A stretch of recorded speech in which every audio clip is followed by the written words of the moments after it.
sheekh maxamed cali biixi ayaa hadaladiisa ka mid ahaa.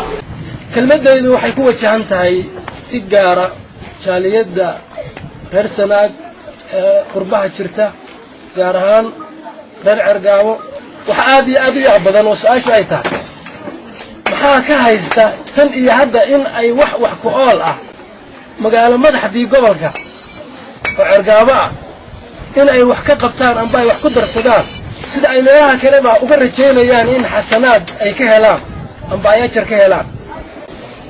waa su'aalan ku wajahayo oo u jeedinayo iyaga taagta iyo tabartu inkastaba ahaatee waalidiintii carruurta halka dhigata itaalkoodu intaasuu noqday oo waana wadaan insha allahu tacaala.